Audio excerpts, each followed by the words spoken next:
Hello, my name is Tara Ronsleben. I'm a graduate student certified in human sexuality, working on a master's in the field, and I think we should talk about some sex myths and debunking them.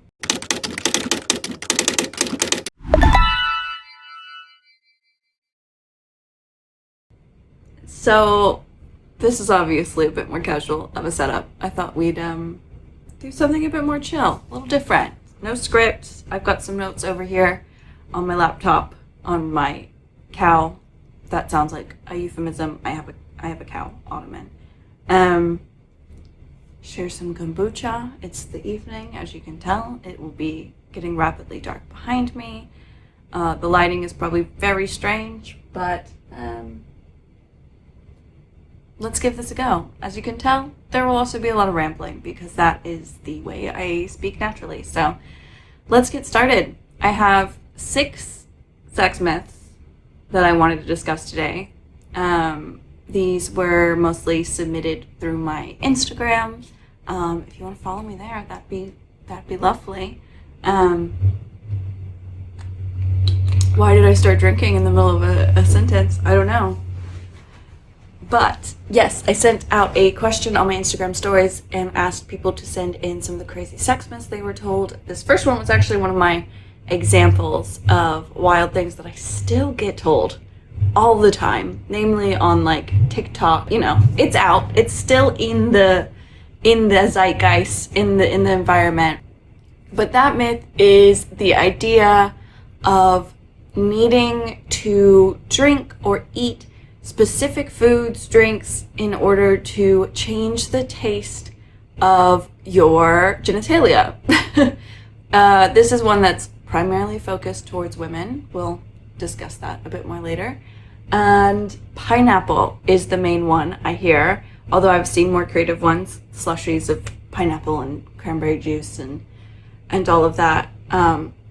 Which within this myth, can I just say cranberry juice for UTIs is a preventative measure and not a treatment for UTIs.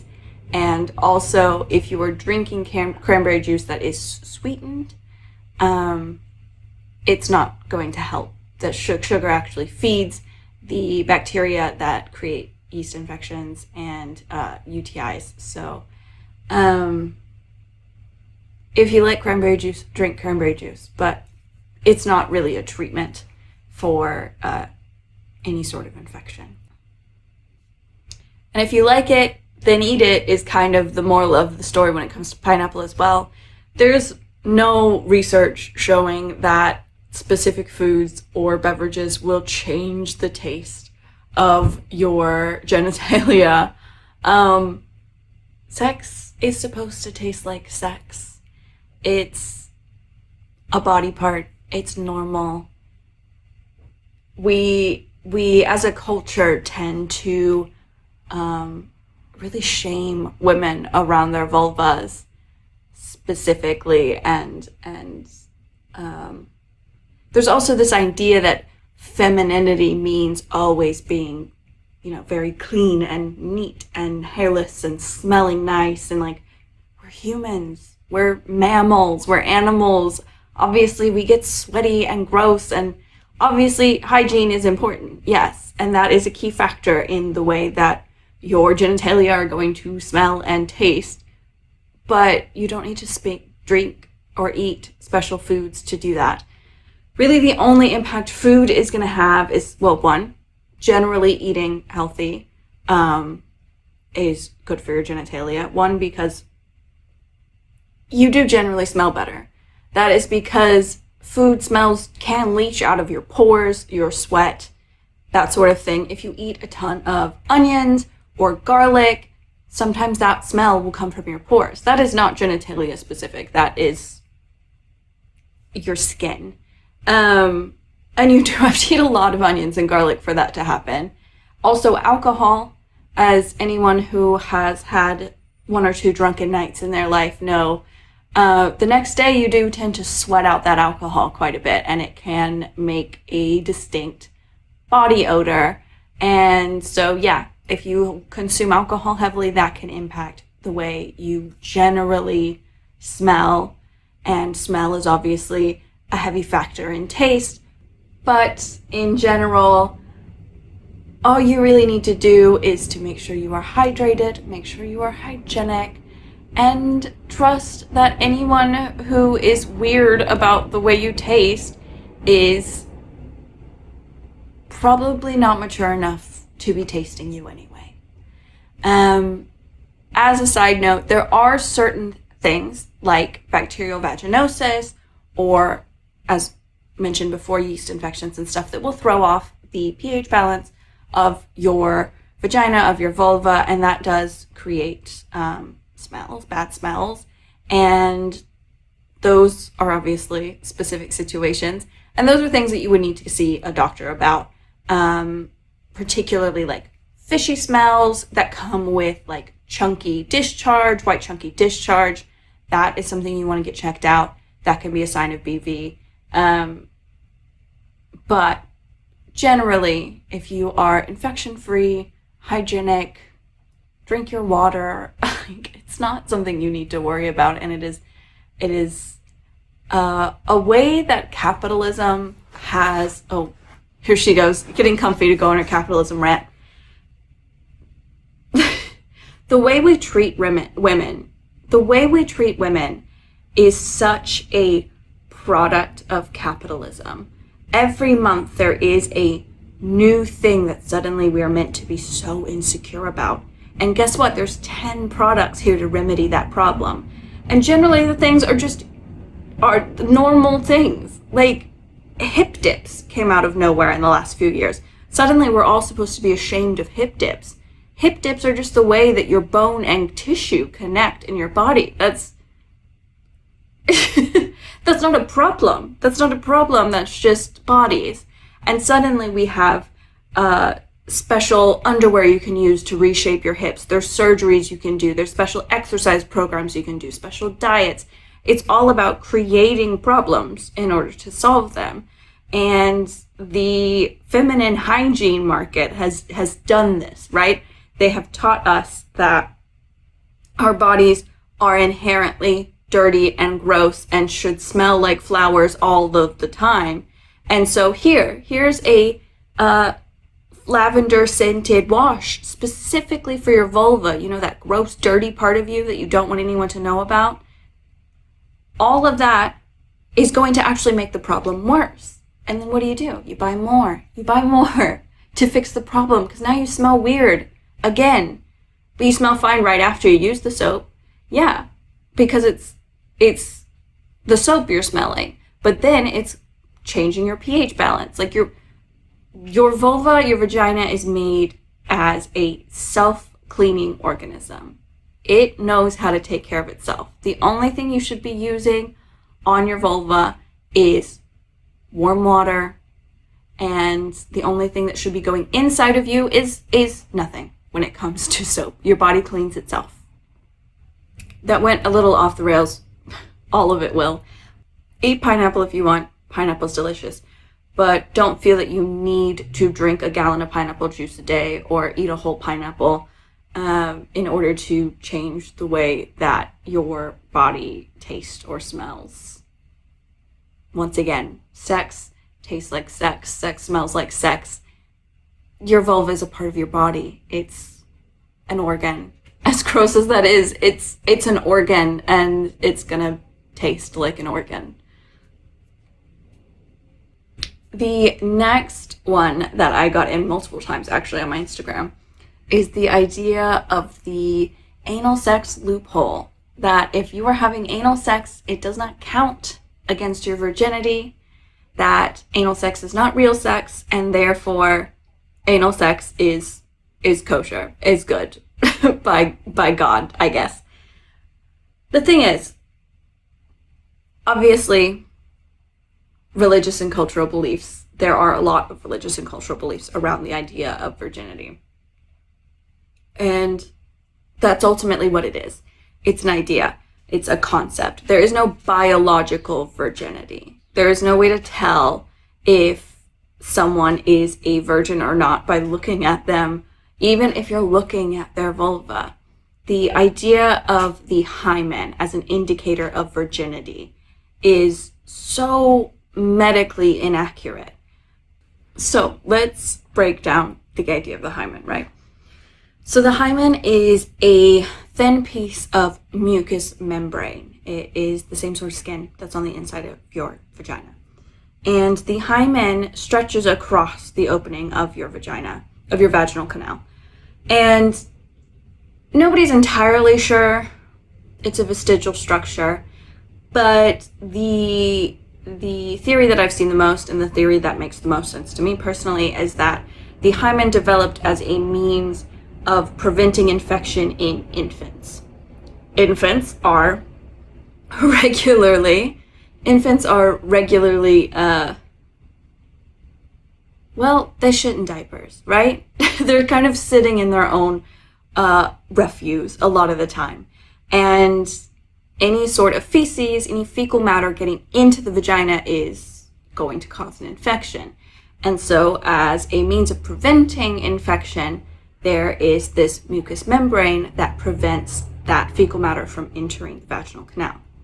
Now, the hymen, generally, as someone grows, gets older, will start to stretch and can tear from anything. Stretching, gymnastics, horseback riding, riding a bicycle, anything that's causing any sort of friction or lots of movement. It is very common for the hymen to break way prior to any sort of sexual contact. In fact, generally the hymen doesn't break. It actually stretches, or else obviously you wouldn't be able to menstruate, right? It has to exit your body. If you had a hymen that was just like an actual gate across your vaginal canal, you wouldn't be able to menstruate. So in some cases, there are girls who have hymens that do not stretch or pull apart as they get older, and this becomes apparent when it is time for menstruation and you can't menstruate, obviously, or you are not being able to fully menstruate. And in these cases, you would need to go to a gynecologist and have them cut a small hole in the hymen so that it can stretch naturally on its own, but there is now space for menstrual blood and endometrium to exit the body. This is very rare. Like I said, for most people, the hymen is out of the way on its own, unrelated to sex. So the hymen is not directly related to sex in any way. And there is no biological idea of virginity. I think the idea of virginity is quite patriarchal in the sense that our definitions of virginity are so male focused. Because like, where's the line, right? Like, anal sex is penetrative sex. It's in the name. It's sex, right? Oral sex, digital sex, that's with your fingers. They're all forms of sex, right? But we consider just one of them the important sex, right? The real sex involves penis in vagina penetration, which is still so very like focused around men, even when it's our own bodies. And so for like, does that mean that women who don't have sex with men are virgins forever? Like, they're not having real sex because they're not, like, does a fake penis count as losing your virginity? Where is the line is basically my question. And also, what does it matter? You know, the idea of losing your virginity is framed in this idea of like something being taken from you. Something that is a part of you is no longer a part of you. When in reality, for most people, it's gaining sexual experience. It is, a lot of people have changed the idea of loss of virginity to a sexual debut. It's your debut into the world of sex, your first time experiencing this specific sexual experience. And that means you can kind of frame losing your virginity or your sexual debut by any sexual activity. I mean, I guess it just depends on what is important to you, which is how sex should be, right? It should be about what is important to you. It should be personal. It should be special to you. And it should be joyous and pleasurable. And the idea that we need to jump through these loopholes prove that telling kids to not have sex doesn't work. We need to get rid of abstinence-based sex education because kids are going to have sex.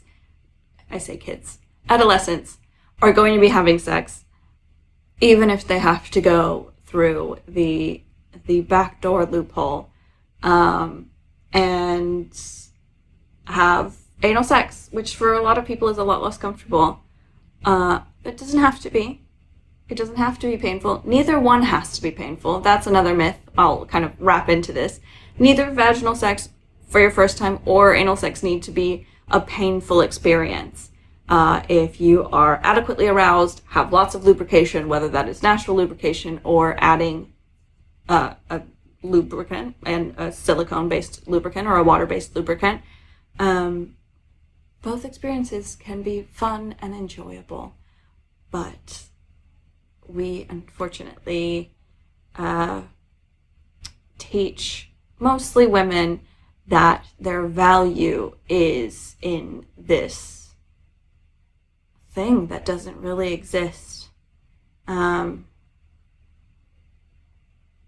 I don't mean to say that to disrespect anyone's beliefs. Like I said, there are a lot of religious and cultural beliefs. And if that is something that is important to you,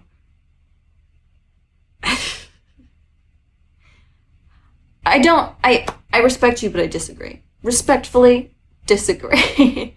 If you are wanting to wait to have sex, great. Fantastic.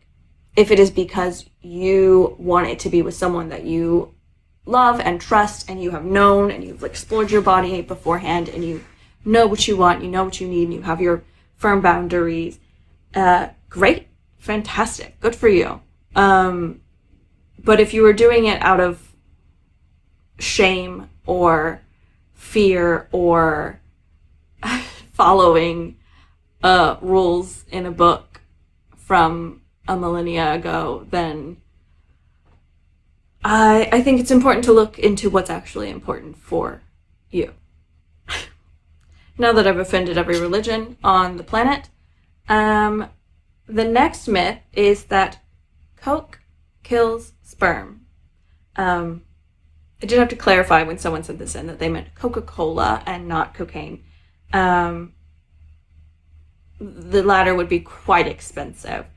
But I did do a little research into this. So there was a study done by a woman named Dr. Deborah Anderson, because while as a grad student, she was having a conversation with a lab tech and asked her what they used as contraceptives at their all-girls Catholic school in Puerto Rico. And she answered Coca-Cola douches.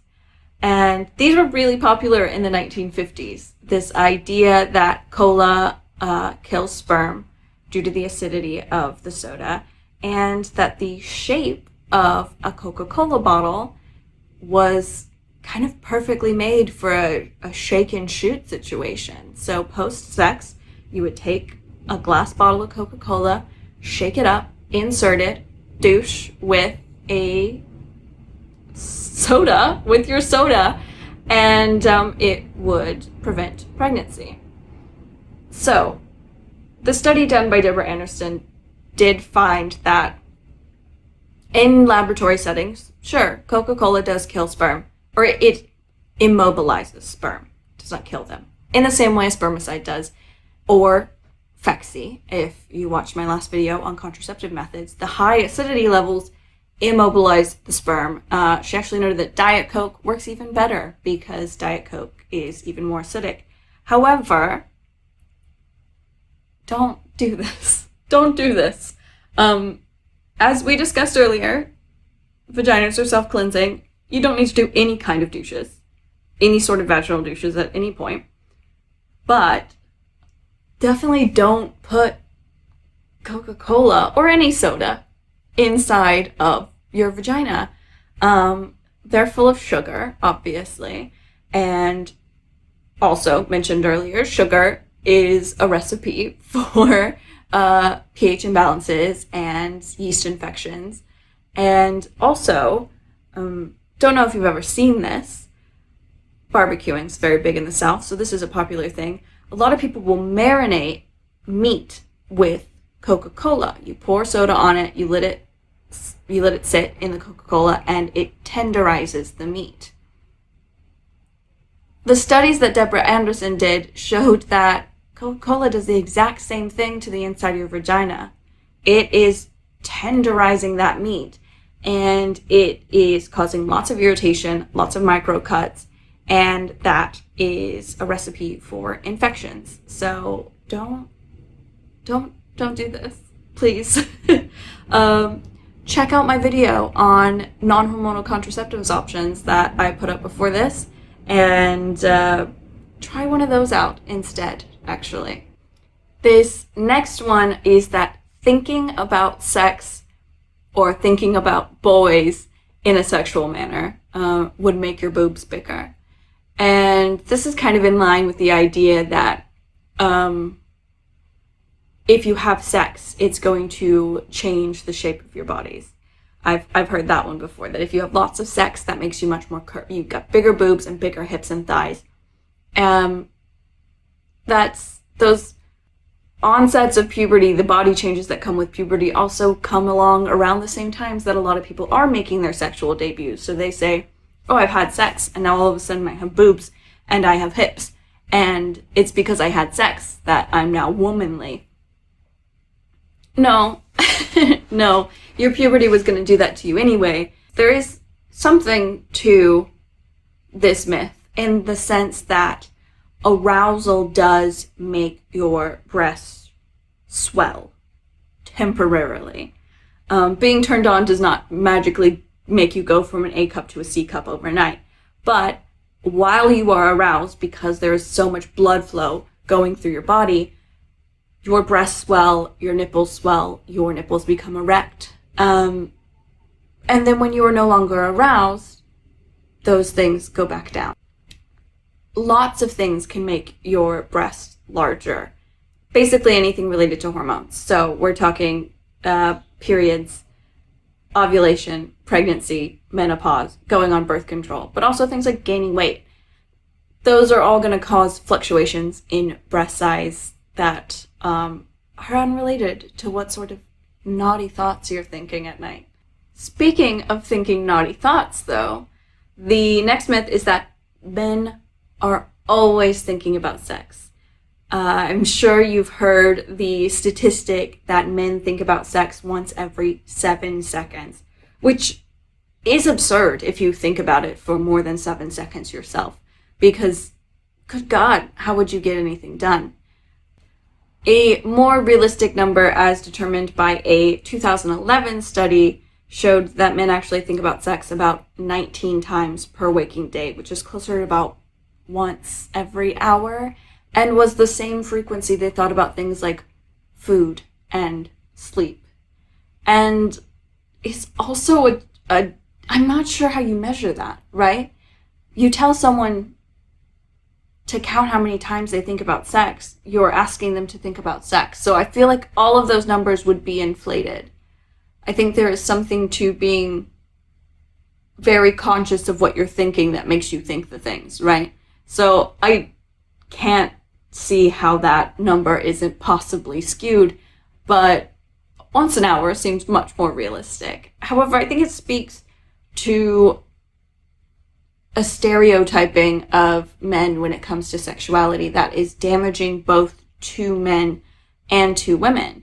This idea that men always want sex, men are always thinking about sex, and you teach boys this very young, and they are then pressured, at worst, encouraged at best, to talk about sex in that same sort of way.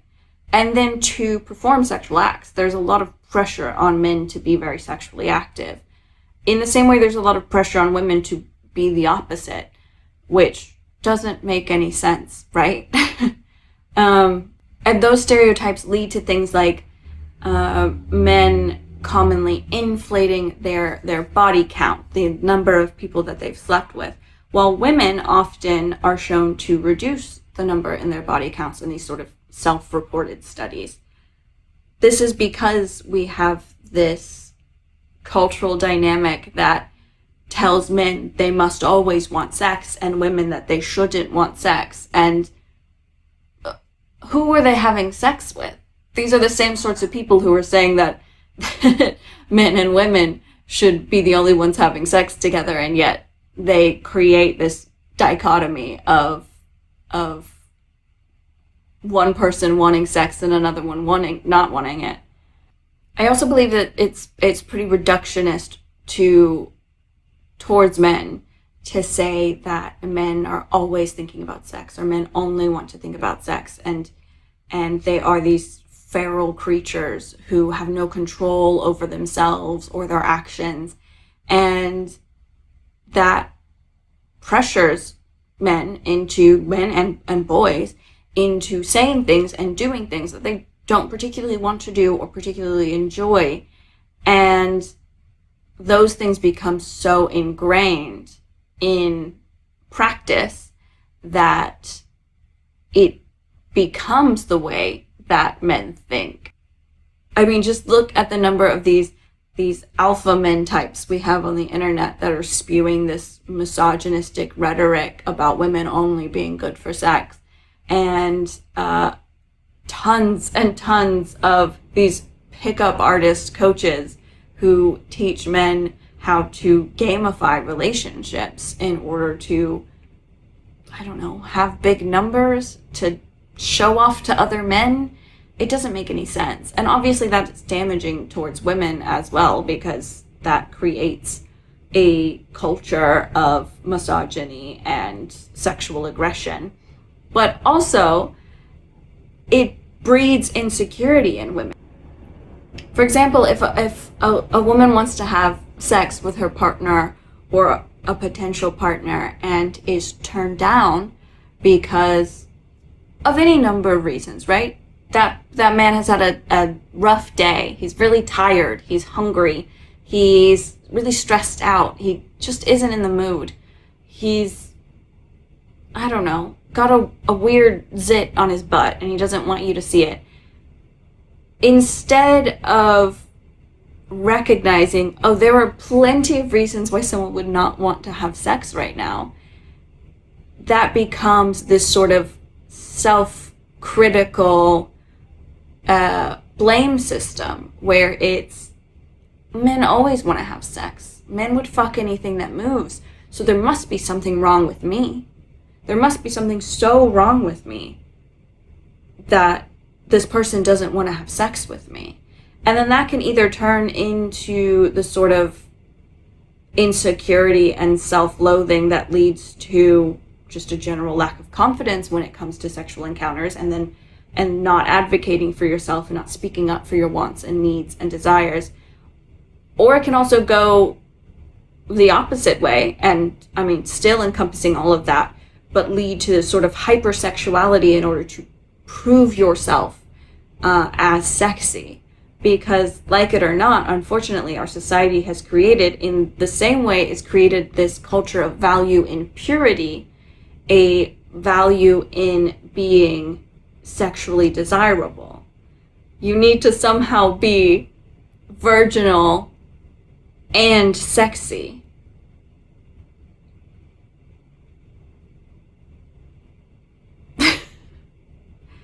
I could go on and on about this. So let's just move on to our last one. Now, this one was kind of wild because I'd always heard the exact opposite of this one. And what was submitted to me was that you can only get pregnant on your period. Whereas I had always been told your period is the only time you can't get pregnant, you know? Neither is true. I think the idea that you can't get pregnant on your period is the more common one, so we're going to focus on that. Obviously, you can get pregnant off of your period. But you can also get pregnant on your period, and that is just in biology, right?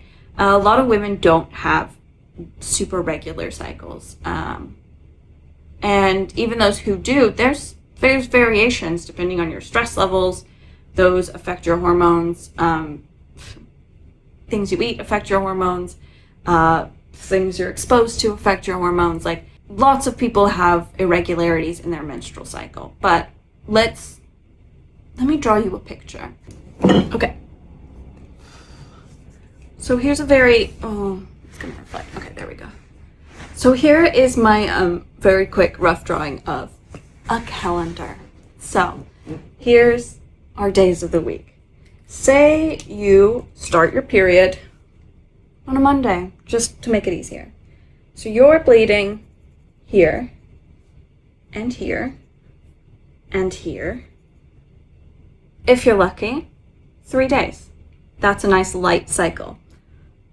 On average, it's more like 4, 5, 6, 7.